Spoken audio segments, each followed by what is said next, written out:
Olá, eu sou o professor Marcelo Ricardo de Lima, do Departamento de Solos e Engenharia Agrícola da Universidade Federal do Paraná.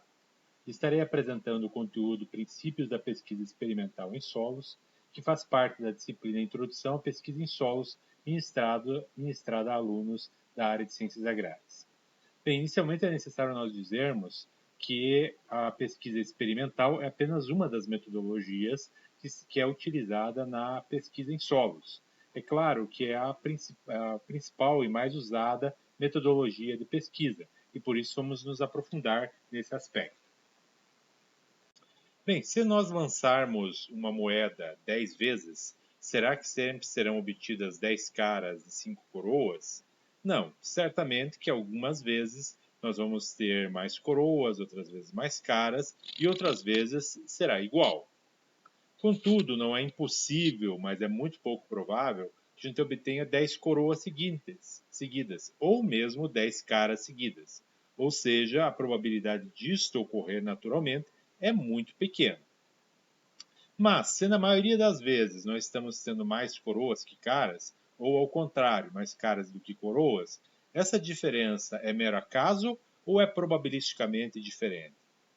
Então, será que a moeda que a gente está lançando ela é mais pesada de um lado, ela é mais aerodinâmica de um lado? Será que a gente só está colocando um lado da moeda ao lançar? Então, existem vários aspectos que poderiam estar influenciando para que a gente esteja obtendo mais caras ou mais coroas apenas. Bem, de maneira semelhante, em um experimento na ciência de solo, a diferença entre dois ou mais tratamentos que nós estamos aplicando em um experimento, ela é meramente ocasional ou realmente representa uma diferença que probabilisticamente seria muito improvável de ser apenas ao acaso. De modo simples, é isso que a estatística experimental tenta avaliar em experimentos na ciência do solo. Ou seja, a diferença entre dois tratamentos é pequena demais para ser considerada efeito dos mesmos, ou é grande demais e probabilisticamente pouco provável de ser devida somente ao acaso. Então, se nós estamos observando em uma foto como essa, que há uma diferença de crescimento entre as plantas dos diferentes tratamentos, será que essa diferença ela meramente é o acaso ou essa diferença é devida realmente aos tratamentos? No entanto, por melhor que seja a condução do experimento, é impossível afirmar com 100% de certeza que um tratamento é melhor que outro. Ao ler artigos científicos na área de ciência do solo, você vai observar que sempre os autores dizem que com um determinado nível de confiança, 95% ou 99%, eles estão afirmando que o tratamento A é diferente do B, ou o tratamento B é igual ao tratamento C.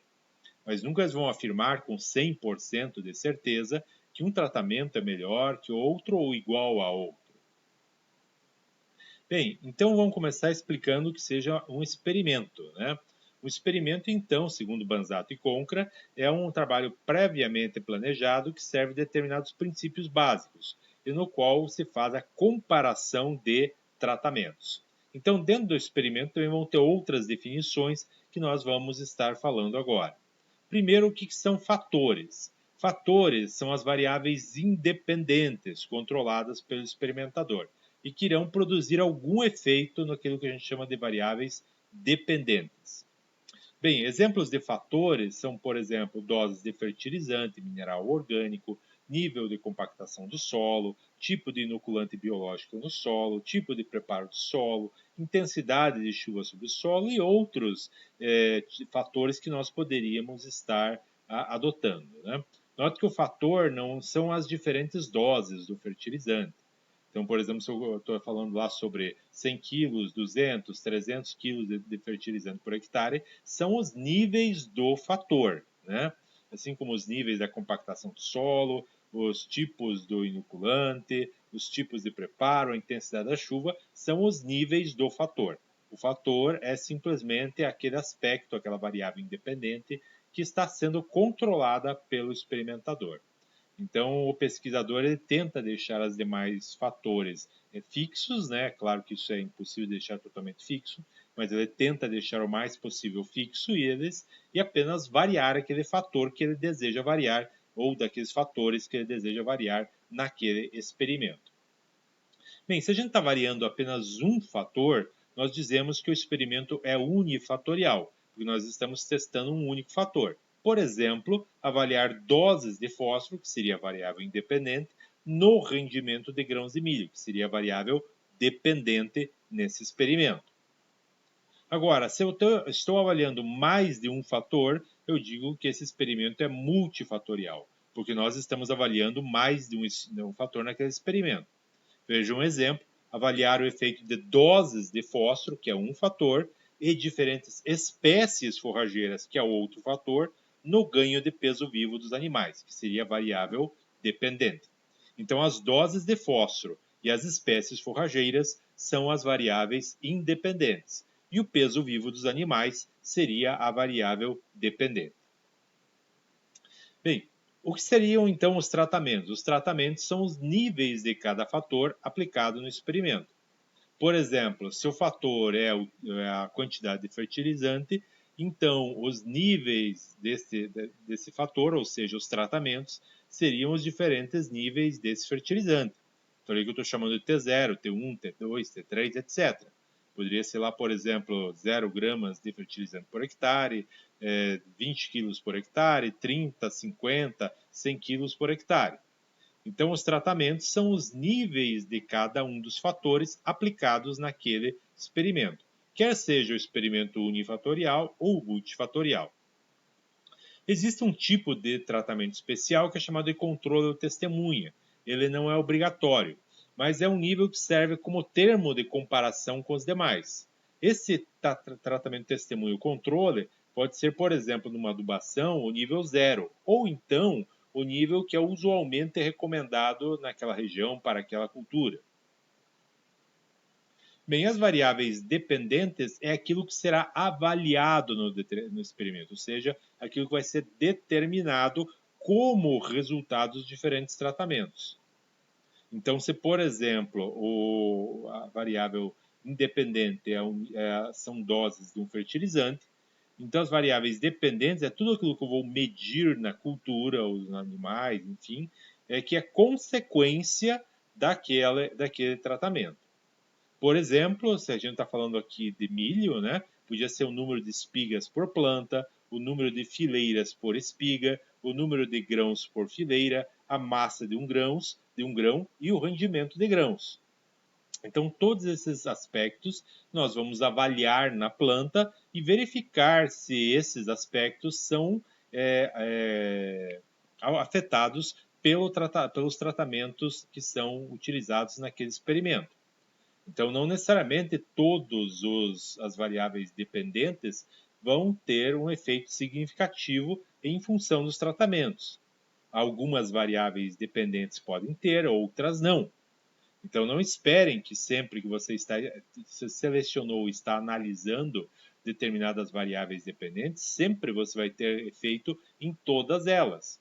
Algumas variáveis dependentes podem ter efeito daquele tratamento, outras variáveis dependentes podem não ter nenhum efeito daquele tratamento. Unidade ou parcela experimental também é um outro conceito importante aqui dentro dessa área de experimentação na ciência do solo. Então, a unidade ou parcela, ela é justamente a unidade que vai receber o tratamento e fornecer os dados que vão refletir o efeito do mesmo. Então, a parcela ou unidade experimental pode ser uma única placa de Petri ou várias placas de Petri, pode ser uma planta ou várias plantas, um animal ou vários, um ou mais vasos, uma área no terreno. Então, qualquer um desses pode ser, são alguns exemplos de unidades experimentais ou parcelas. Por exemplo, a gente pode estabelecer, de repente, que 5 placas de Petri vão ser uma unidade experimental que vai receber um determinado tratamento.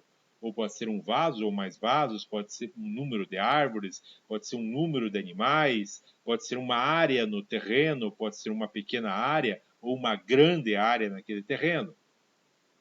Bem, mas o tamanho ou a forma dessa unidade experimental, ela depende de vários fatores. Primeiro, o material que está sendo trabalhado, né? Depende se a gente está trabalhando com bactérias, de repente a unidade experimental pode ser simplesmente placas de Petri. Se estamos trabalhando com árvores, De repente, a gente pode precisar de uma unidade experimental com maior área, né? Se estamos trabalhando simplesmente como uma cultura agrícola de ciclo curto, como uma espécie olerícola, ou, por exemplo, soja, milho, feijão, pode ser uma área menor.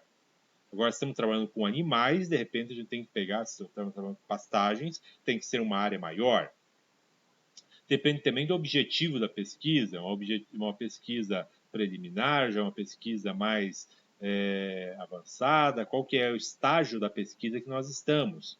Depende do número de tratamentos também. Eventualmente eu gostaria de fazer uma parcela experimental grande, mas de repente eu escolhi um experimento multifatorial, tenho muitos tratamentos, de repente eu teria que o quê? Reduzir o tamanho da parcela para caber, de repente, o meu experimento dentro da área disponível. Digamos, se eu tenho 1 hectare para fazer o experimento, se eu tenho muitos tratamentos, eu vou ter que reduzir o tamanho de cada parcela. Note que a parcela é onde vai ser estabelecido o tratamento, não é o tamanho total daquela área experimental. Depende também da quantidade de material disponível.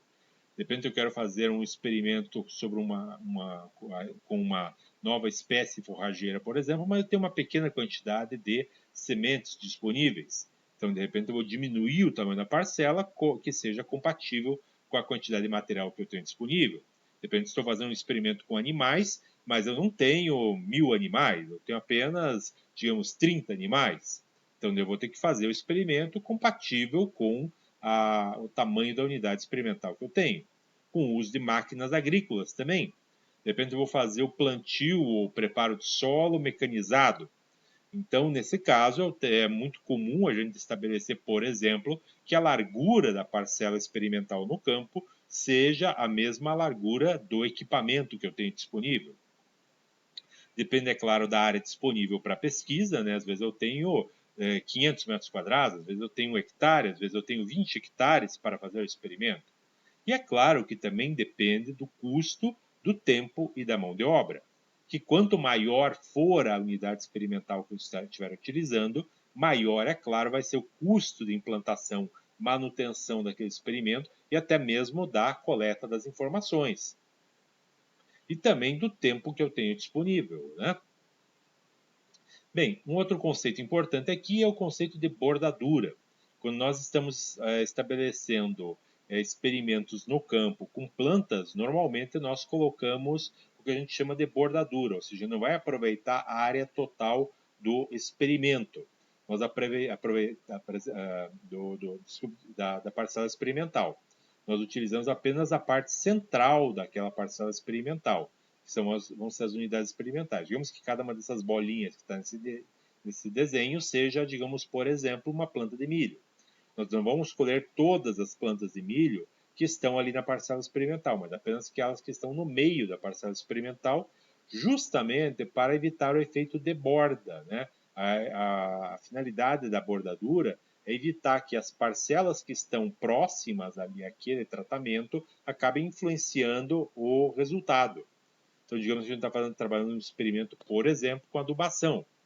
Então, aquelas plantas que estão ali na zona mais cinzentada, elas podem estar influenciadas pela adubação da parcela lateral, que está do lado, e isso vai fazer com que o crescimento daquelas plantas seja diferente. Então, a gente vai apenas pegar aquelas plantas que estão no meio da parcela experimental, que a gente vai chamar então de área útil. E as plantas que estão na zona cinza ali, nós vamos chamar isso de bordadura e não vamos utilizar essas plantas. Bem, um outro conceito é o conceito de estação experimental. Estação experimental é uma área na qual são realizados vários experimentos e que possui, é claro, estrutura adequada para a pesquisa. Não só estrutura, mas também pessoal treinado para isso. Nem sempre o pesquisador ele vai estar na estação experimental. É muito comum, por exemplo, uma determinada instituição ter os pesquisadores na sede dessa instituição e ter estações experimentais espalhadas pela área geográfica na qual essa instituição faz pesquisas. Uma estação experimental ela pode ser pública ou privada. Existem várias instituições públicas que possuem estação experimental. Por exemplo, a Universidade Federal do Paraná ela tem várias estações experimentais. Ou pode ser também instituições privadas. Existem instituições privadas que também têm estações experimentais. Então, uma estação experimental ela pode ser tanto pública quanto privada, mas ela sempre tem uma área na qual podem ser implantados experimentos com plantas, com animais, em laboratório, etc.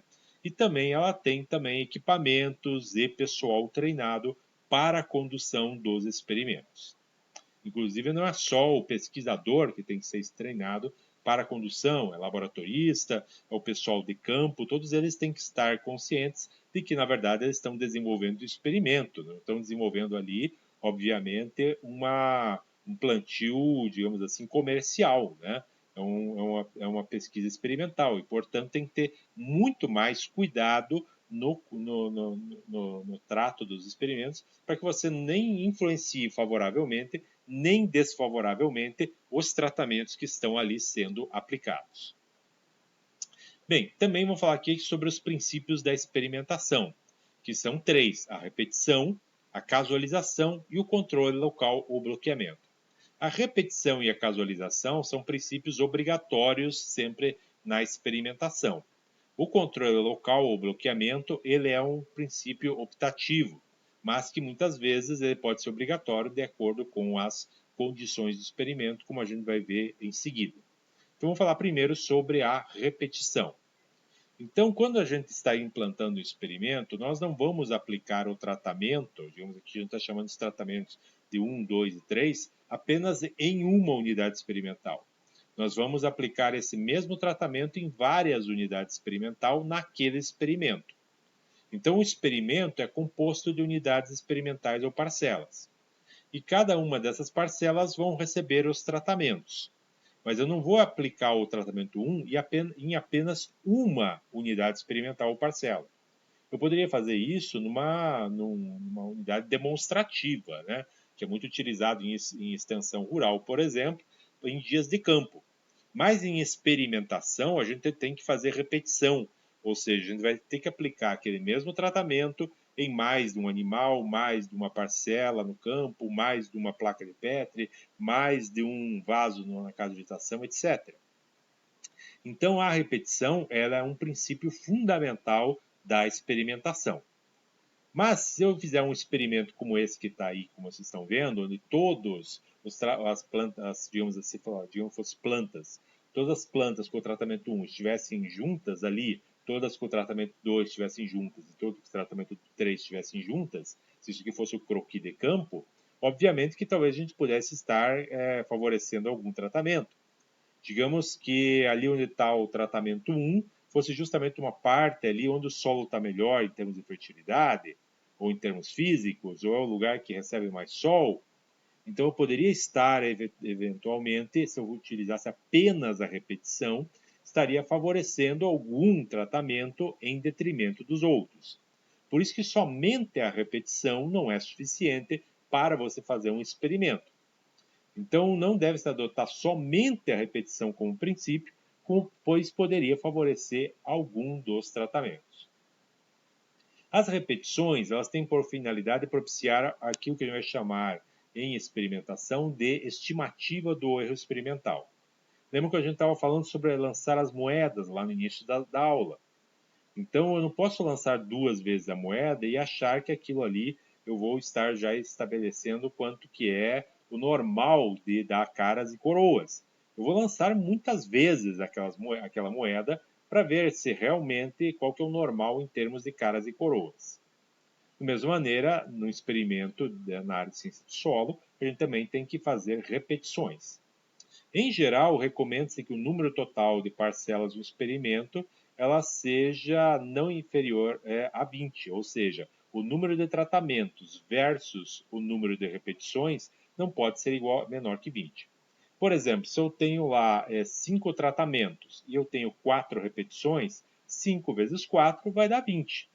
Então, é um número mínimo de parcelas num experimento em geral.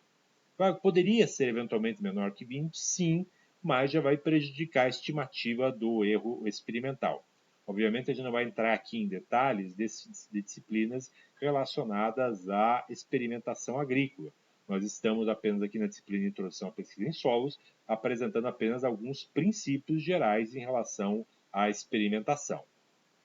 Bem, então recomenda-se que o número de parcelas do experimento não seja inferior a 20. Pode ser um pouco maior, pode ser um pouco menor, mas que seja pelo menos 20, né? Ao multiplicar o número de tratamentos pelo número de repetições naquele experimento. Outro princípio importante é a casualização. Como nós já vimos, apenas a repetição não é suficiente para que possamos realmente ter um bom experimento. Então é importante que a gente também casualize os tratamentos. Note que agora eu coloquei aqui um esquema de campo, no qual o tratamento 1 está distribuído aleatoriamente, o tratamento 2 está distribuído aleatoriamente e o tratamento 3 também está distribuído aleatoriamente nesse croquis de campo. Então, de maneira a não favorecer algum dos tratamentos. Todos os tratamentos ali estão distribuídos de maneira aleatória, por sorteio, por exemplo, ali dentro desse experimento, dessa área experimental. Então, a casualização tem por finalidade justamente propiciar que todos os tratamentos tenham a mesma probabilidade de serem designados a qualquer unidade experimental ou parcela. Bem, e o terceiro princípio é o controle local. Ele não é um princípio obrigatório, mas que eu posso muitas vezes fazer ele se eu tenho a percepção de que de repente uma parte ali, digamos, se for um trabalho com campo, uma parte ali da área de campo tem um tipo de solo, outra um solo diferente. Se de repente eu tenho grupos de animais que são muito diferentes entre si, enfim, algum aspecto que ele foge ao meu controle, né? De repente eu não vou conseguir, por exemplo, se eu estou trabalhando com animais, eu não vou conseguir 20 animais exatamente com as mesmas características. Então, de repente, alguns animais podem ter maior peso, por exemplo, outros um peso um pouco menor, alguns podem ter maior idade, outros uma idade menor, ou de repente lá no campo pode ter solos com idades diferentes, outros trabalhando com árvores, de repente essas árvores têm altura um pouco diferente. Então, eu posso estar agrupando essas diferenças para reduzir esse efeito. Então, o que eu fiz aqui? Nesse aqui é um esquema de um croquis de campo, onde nós temos lá cada um dos tratamentos ocorrendo em cada um do que nós chamamos aqui de blocos, né?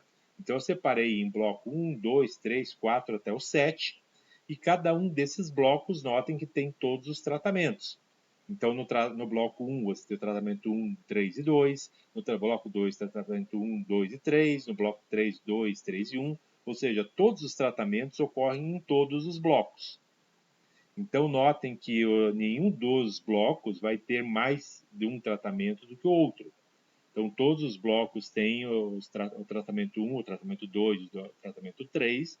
E cada um desses blocos eles podem estar refletindo alguma diferença, por exemplo, lá em termos de solos na paisagem.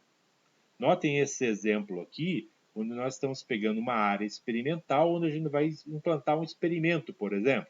Poderia ser um experimento, por exemplo, com espécies florestais, um experimento, de repente, com integração lavoura-pecuária, ou um experimento com o sistema silvio-pastoril. Então, notem que ali o que acontece? Você tem uma área grande, que é 20 hectares, né? Porque provavelmente seja um experimento que demanda essa área. Só que uma parte do experimento são latossolos, uma parte é argissolo, outra parte é neossolo.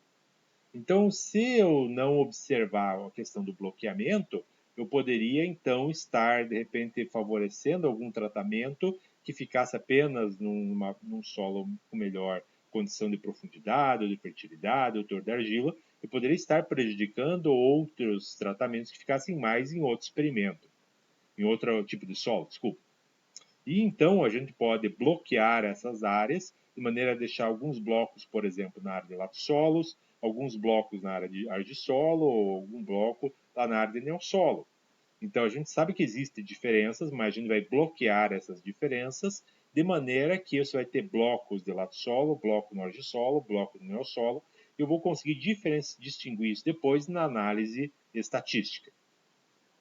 Então, o controle local ele visa dividir ambientes heterogêneos em subambientes mais homogêneos, tornando o delineamento experimental mais eficiente e reduzindo o erro experimental, que é um aspecto importante lá na análise estatística depois de um experimento. No controle local, podem ser agrupados aspectos como idade, peso ou sexo de animais, tipo ou atributos do solo, localização geográfica, exposição solar, etc. Vários aspectos podem se utilizar no controle local, quer seja no experimento em campo ou no experimento em caso de vegetação. Bem, e alguns tipos de delineamentos experimentais, vamos falar de todos aqui, mas apenas citar alguns aqui como exemplo, né? Então, o delineamento experimental é o plano utilizado na experimentação e implica na forma como os tratamentos serão designados às unidades experimentais, principalmente em experimentos de campo. Um tipo de delineamento experimental é o inteiramente casualizado. Então, eu tenho aqui a área experimental, o croquis dela, né? Então, ali eu tenho, nesse caso aqui, eu tenho 20 parcelas experimentais e eu atribuo os tratamentos 1, 2, 3 e 4 por sorteio a qualquer uma dessas parcelas experimentais. Então, aqui nesse caso, eu tenho um experimento com 4 tratamentos e 5 repetições. Então, se vocês observarem, por exemplo, o tratamento 1, tem 5 parcelas onde ocorre o tratamento 1. Tem 5 parcelas onde ocorre o tratamento 2 e assim por diante. Então, essas parcelas, esses tratamentos foram atribuídos às parcelas simplesmente por sorteio. Sorteei e coloquei os tratamentos em cada uma dessas parcelas. Então, é o delineamento dito inteiramente casualizado, que é bastante comum na ciência do solo. Note que nesse caso a gente está utilizando o princípio da repetição e o princípio da casualização. Um outro tipo de delineamento experimental é o delineamento em quadrado latino, no qual a gente continua tendo lá a atribuição dos tratamentos às parcelas de maneira aleatória, mas notem que nesse caso todas as colunas e todas as linhas vão ter todos os tratamentos. Se você pegar a primeira coluna, a segunda coluna, a terceira, a quarta, a quinta coluna, você vai perceber que em cada uma dessas colunas você tem todos os tratamentos. Se você pegar as linhas também, você vai perceber que todas as linhas têm esses tratamentos. Então, o quadrado latino é uma, digamos assim, uma variação do delineamento inteiramente casualizado, na qual você vai ter todas as linhas e todas as colunas tendo todos os tratamentos. Nesse caso aqui foram adotados 5 tratamentos e para cada tratamento, então, você tem 5 repetições. Então, 5 tratamentos vezes 5 repetições, você tem 25 parcelas experimentais neste experimento. Delineamento em blocos casualizados, nota que a gente já vai utilizar os 3 princípios, que é a repetição, a casualização e o bloqueamento. Então, aqui nesse caso, você adotou 5 blocos. No primeiro bloco ali, que é a primeira coluna ali, você tem os 5 tratamentos ocorrendo no primeiro bloco. Você também tem os 5 tratamentos ocorrendo no segundo bloco. Tem os 5 tratamentos sendo observados também no terceiro, no quarto e no quinto bloco. Então, todos os blocos têm todos os tratamentos. É claro que só vou adotar um delineamento em blocos casualizados quando eu percebo que tem algum fator que eu não consigo controlar ele adequadamente, como a gente já falou anteriormente.